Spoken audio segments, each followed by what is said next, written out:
On July 3, 1950, with the Korean War just 2 weeks old, the American aircraft carrier USS Valley Forge arrived in the Yellow Sea.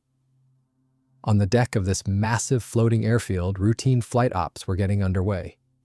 Soon, the aircraft of Fighter Squadron 5 F-51 launched one after another. To an onlooker, it looked like business as usual. But right at that moment, history was being made. For the first time in naval aviation history, jet-powered carrier-based fighters were launching on a combat mission.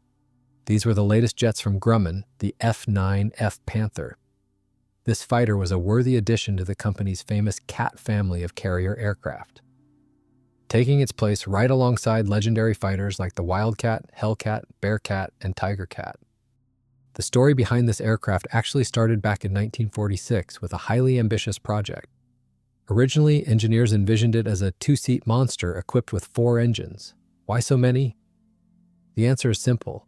The Westinghouse J-30 was one of the first American jet engines, producing only about 1,500 pounds of thrust. It fundamentally lacked the power needed for a heavy aircraft. Naturally, a fighter with such a complex and bulky layout drew immediate criticism from Navy leadership. So designers had to scrap those blueprints. They literally had to start over with a clean sheet design. At the time, far superior and more reliable jet engines were being built in Great Britain, so the Americans turned to Rolls-Royce and their Naney and Derwent engines. Grumman's engineers came up with 2 new designs, but this time for a much lighter, single-seat carrier fighter. The first concept looked a lot like the British Gloucester Meteor. It featured twin Derwent engines mounted in wing nacelles. The second option, however, offered a much more elegant solution. A single, but significantly more powerful Naney engine buried in the fuselage, with air intakes positioned right at the wing roots. The Navy preferred that second, single-engine design, selecting it for prototype development. Grumman initially received an order for just 1 test prototype, but the Navy soon loosened the purse strings and upped that to 3 aircraft. Instead of importing the British Naney engines indefinitely, they opted for domestic manufacturing.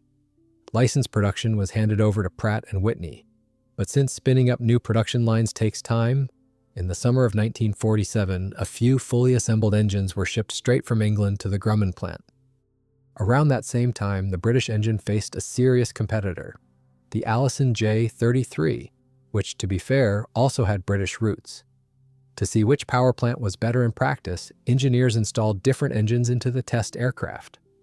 The first and third prototypes received the Naney engine, putting out around 5,000 pounds of thrust. Meanwhile, the second prototype was equipped with the J-33. This produced slightly less power, around 4,600 pounds of thrust.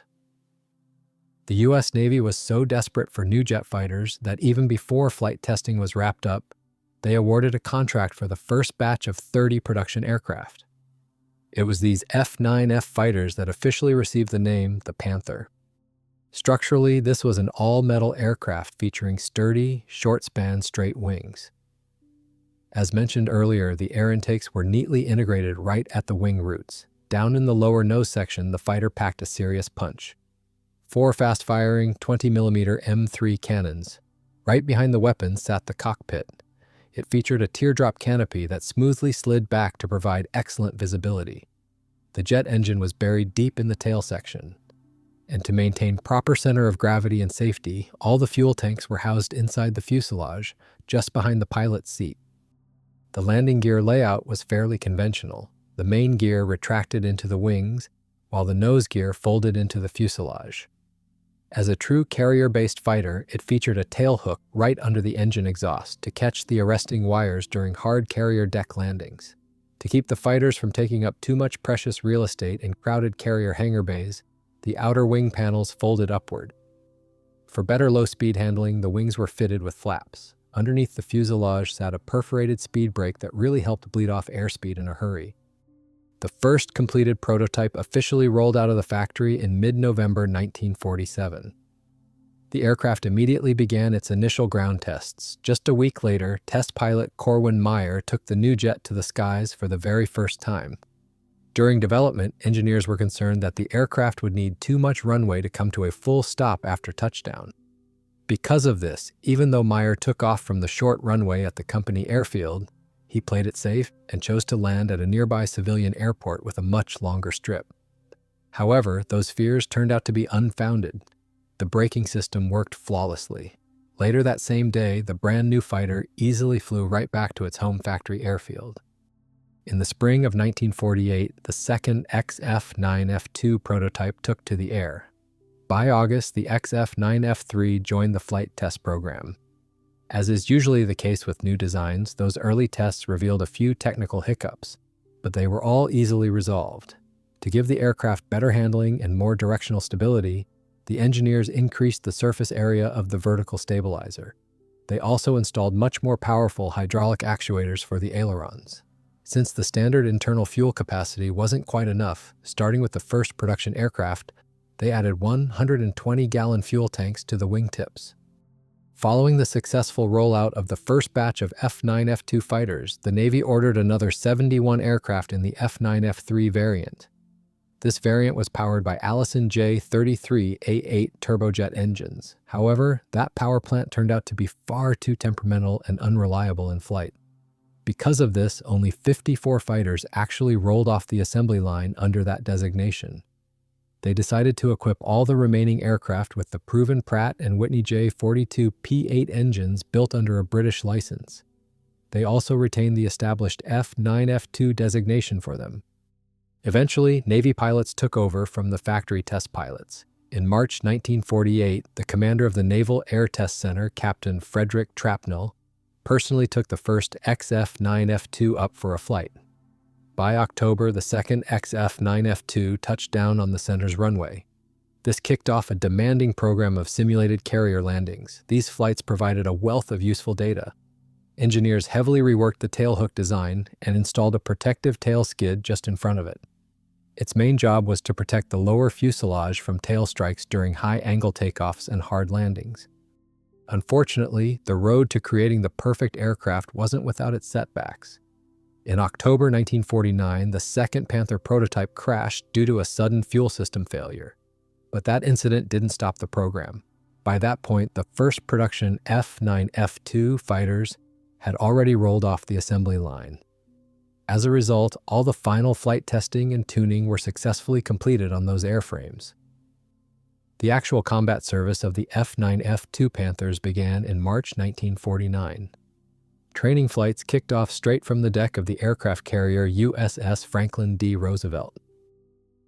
And by May, the United States Navy Squadron VF-51 became the very first combat unit to officially bring this brand new fighter into operational service.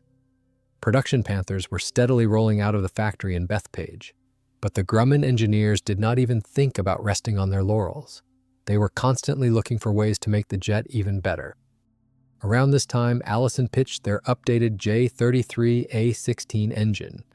This engine could generate almost 6,950 pounds of thrust. Encouraged by these numbers, in 1949, Grumman planned to produce a batch of 79 F9F4 aircraft equipped with this powerful engine. However, the power plant once again proved to be underdeveloped and problematic. This caused the first production F9F4 fighter to suffer severe delays. It did not get off the ground until July 1950. Meanwhile, the engine designers at Pratt & Whitney were not sitting idle either. They introduced their new J48 jet engine. It produced a dry thrust of around 6,250 pounds. And when using a water alcohol injection system, that figure climbed to an impressive 7,000 pounds. This exact power plant became the solid foundation for the new fifth model of the Panther, the F9F5. The J48 engine turned out to be much more reliable than its Allison competitor, so the new Dash 5 got the green light even earlier than the fourth model. It made its first flight in late 1949. Along with the more powerful engine, there was an extra 25-gallon tank in the tail section for the water alcohol mixture. The F9F5 also featured other major upgrades. Engineers lengthened the fuselage of the jet by almost 20 inches. This allowed them to increase the total fuel capacity to 763 gallons. The Dash 5 also featured an enlarged vertical stabilizer, ensuring excellent directional stability.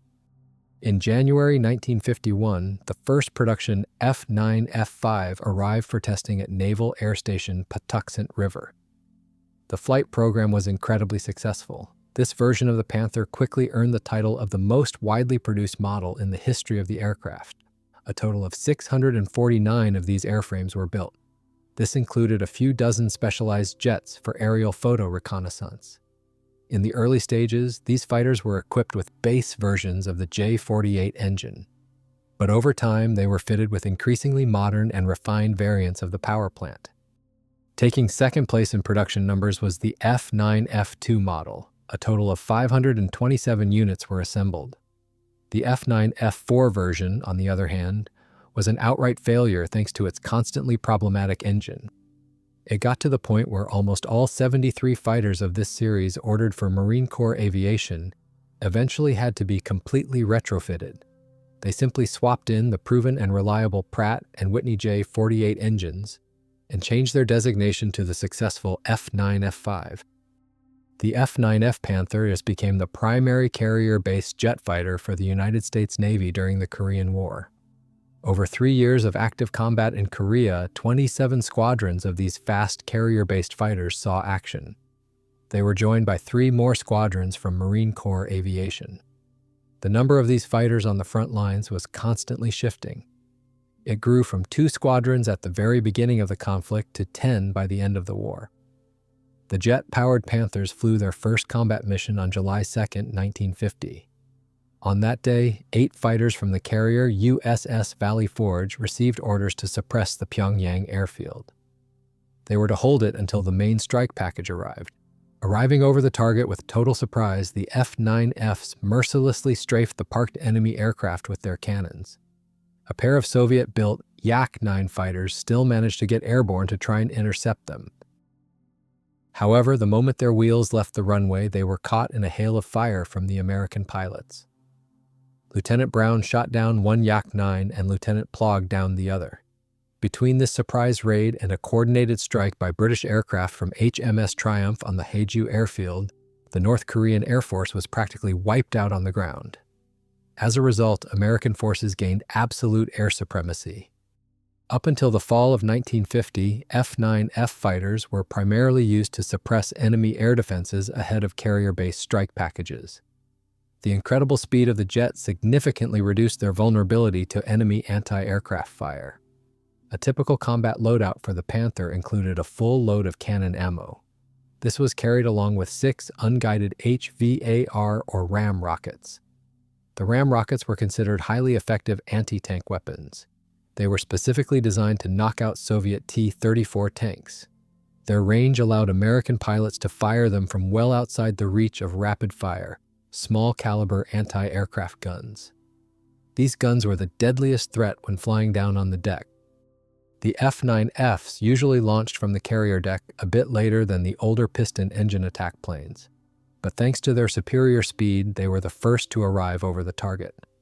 Rolling in on the attack run, a pilot would fire all their rockets in a single massive salvo. Then they would come around for a second pass.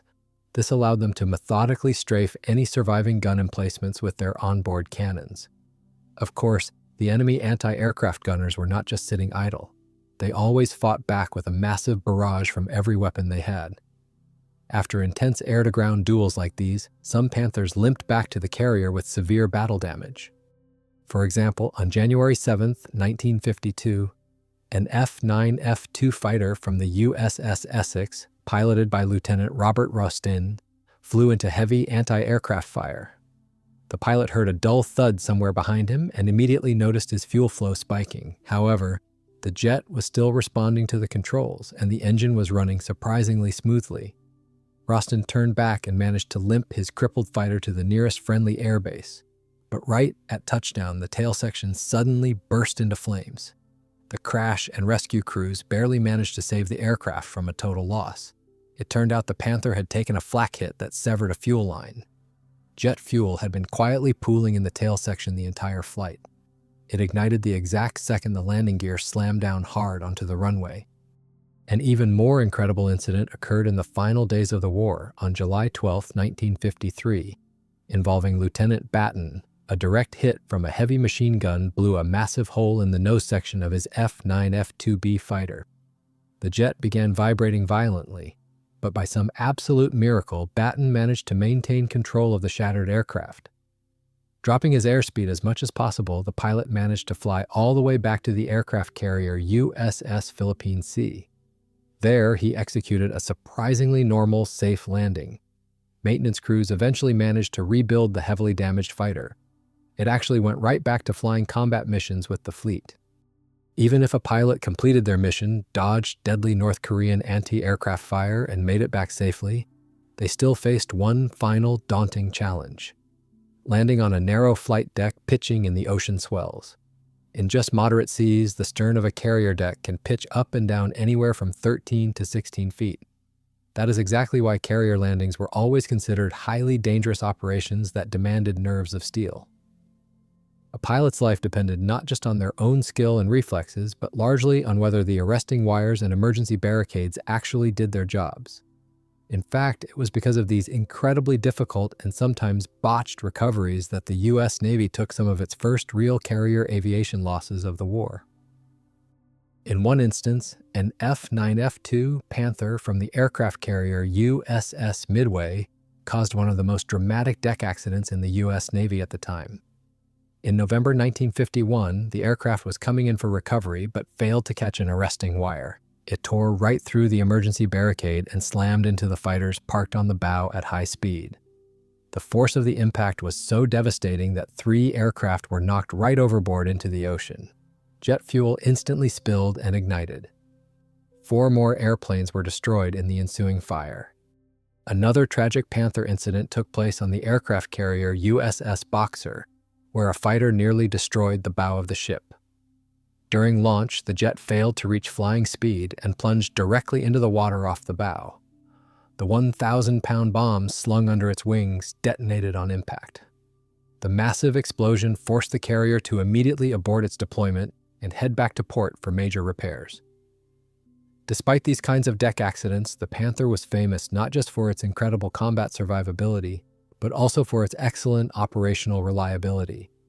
Interestingly enough, maintenance schedules for the jet-powered F9F were actually based on old manuals originally created for piston engine aircraft. These required thorough aircraft inspections at 25, 50, and 100 flight-hour intervals. Every 25 hours, mechanics would completely remove the tail section of the Panther. This was to inspect the engine, check structural fasteners, and check the fuel system. On top of that, the landing gear, control cables, oxygen, and electrical systems all had to be thoroughly inspected. At the 50 flight-hour mark, maintainers repeated all those procedures, but they also completely overhauled the fuel system components. And during the major 100-hour inspection, the aircraft actually received a complete engine swap. It sounds like a massive amount of work, but in reality, maintenance crews spent a third of the time on the Panther compared to their colleagues wrestling with older piston engine fighters. For comparison, a full 100-hour inspection cycle on the Panther took about 86 man-hours. Meanwhile, the famous piston-powered Corsair required a whopping 242 man-hours. Even more impressive was the speed of the engine swap itself. On the jet-powered F9F, a team of 6 mechanics could knock this task out in just 30 minutes. Meanwhile, on the older F4F, that exact same procedure demanded at least 15 hours of non-stop work. This often dragged out over several days. Starting in September 1950, United States Marine Corps Panthers entered the fight. The first to arrive in the combat zone was a close air support squadron flying F9F2s. These fighters immediately played a critical role in the famous Incheon landing. The pilot's main task was to secure the strategically important Kimpo airfield located near Seoul. Once the airfield was finally captured and upgraded, it was designated K-16. After that, the air group relocated to another base, Pohang. There, they continued flying combat sorties right up until the end of 1952. If you've ever dug into the history of the Korean War, you've probably come across these strange airfield designations, like K1, K3, and so on. But what did those letters and numbers actually mean? It is really pretty simple. The prefix letter indicated the class of the airfield. That class depended on its radio equipment, and most importantly, the type of runway surface. The number was simply a sequential identifier in the overall system. For example, the most basic bases were designated with an X. These were your standard dirt strips. They were the least prepared landing sites out there. They were mostly used by helicopters and light liaison aircraft that didn't need much takeoff roll. There were over 100 of these improvised airfields scattered across Korea. The second group, designated by the letter K, was much more substantial, even though there were fewer of them. Their runways were built on site using interlocking pierced steel planking that quickly snapped together. To protect aircraft on the flight line, they were separated by massive sandbag revetments. These were the primary operating bases for most tactical and Marine Corps aviation. At the very top were the Class A airfields. These fully met strict American standards for a full-scale airbase. They featured properly poured concrete runways, spacious maintenance hangars, and hardened ammunition bunkers. These were true concrete fortresses for military aviation. The appearance of MiG-15 jet fighters in the skies over Korea dramatically escalated the air war. Because of this, the Panthers had to revert to their primary role, dogfighting and operating as dedicated air-to-air fighters. Meanwhile, the front lines had crossed the 40th parallel, pushing steadily further north with every passing day. Under these conditions, the chances of running into Soviet MiG-15s were approaching 100%. Up until November, American pilots had been strictly forbidden from flying within 5 miles of the Chinese border. But now, those restrictions were completely lifted. Carrier-based squadrons were handed a direct order: bomb the strategically vital bridges on the Yalu River, which Chinese troops were pouring across in a continuous stream. These massive air raids were planned with extreme precision. The strike groups had to fly 224 nautical miles to reach their targets. To safely escort the attack aircraft, command assigned 3 separate layers of fighter cover. Each flight was made up of 8 to 16 F9F Panthers. It worked like a carefully choreographed routine. The first group of escort fighters would launch 50 minutes after the main strike package. They would catch up with the bombers right at the coastline and escort them straight to the target area. The second group of fighters would launch 15 minutes later. Their job was to provide top cover right as the strike was going in. Finally, the third group, launching last, ensured the strike package had a safe escort for the flight back home.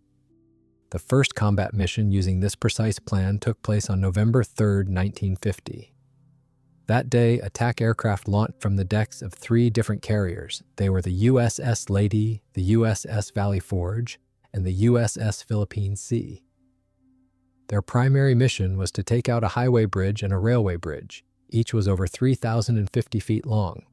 They connected the Chinese city of Andong with Sinuiju in North Korea. But right over the target, an ambush was waiting for the American strike package. 18 Soviet MiG-15 fighters were there. Diving aggressively through the escort formations, the Soviet pilots managed to break through to the slower attack planes. The Americans had to scramble. They hastily jettisoned their bombs and broke formation. But they still lost 3 aircraft in the attack. In response, the escort flight of 16 Panthers instantly dove in to protect their prop-driven counterparts. It was during this fierce dogfight that Panther pilot Lieutenant Commander David Amen managed to shoot down a MiG-15. For the United States Navy, this was a truly historic moment. It was their first ever aerial victory over an enemy jet. As for Marine Corps aviation, they were just beginning their difficult transition to modern jet aircraft at the time.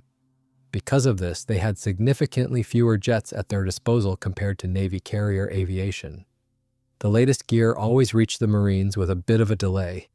This is a trend that still holds true today. To get around this problem, Command worked out a unique exchange program. Thanks to this, a handful of Marine pilots got the chance to fly combat tours with Air Force fighter squadrons. They were piloting the swept-wing F-86 Sabres. Among these exchange pilots were some future aces. The most famous was Major John Glenn.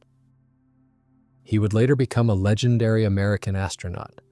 In the skies over Korea, he managed to shoot down 5 MiG-15s. Major Alex Gillis also stood out. He became the first Marine pilot to score an aerial victory by shooting down 2 MiG-15s. And we cannot forget Major John Bolt. He added another 5 Soviet aircraft to his personal tally. On April 1, 1951, several upgraded F9F Panthers took on a new role for the first time. They started operating as carrier-based jet fighter bombers. These aircraft were specially equipped with an advanced system for accurate low-altitude bombing. Before takeoff, 8 250-pound bombs were loaded under the wings of each aircraft. Their primary target was a railway bridge cleverly hidden between two tunnels near the city of Songjin. The results of this raid exceeded even the command's expectations. The bridge was completely destroyed by 4 perfect direct hits. It is worth pointing out that pilots from Naval Reserve units took part in this operation. Their widespread deployment to the combat zone was due to the rapidly deteriorating situation on the front lines. American command was desperately trying to increase the total number of jet aircraft in naval aviation. They did this by calling up all available reserves. Later on, military commanders also tried using F9F jets in another role. They used them as spotters for heavy naval gunfire in areas where strong enemy air defenses were operating. However, this idea did not pan out very well. The flight endurance of the Panther simply was not long enough. They could not stay on station over the target for extended periods. It is worth noting that in the early days of the war, the United States Air Force and Navy divided North Korean airspace into distinct operational zones. This was done to work as efficiently as possible. For instance, the northwestern part of the country was the farthest from standard land-based air bases. Because of this, only Navy carrier aviation operated there. This was a critical mission because several strategically important targets were located right in this remote area. The primary target among these was Najin, a major rail hub and a vital port city. It sat just 17 miles from the Soviet border. In August 1951, U.S. commanders decided to launch a massive strike against Najin. To pull off this mission, 29 B-29 heavy bombers were called in. However, F-86 Sabres could not provide fighter escort for these bombers. The city sat right at the absolute edge of their combat radius. That is exactly why escort duty fell to carrier aviation, specifically Navy Panther and Banshee fighters. On August 25, 1952, 35 Panthers took part in the historic raid on the Supung hydroelectric plant. Interestingly, 24 of these aircraft operated as fighter bombers. They carried 2 250-pound bombs under their wings. The main fighter cover for this strike group was provided by 84 F-86 Sabres. This mission was delayed multiple times due to terrible weather.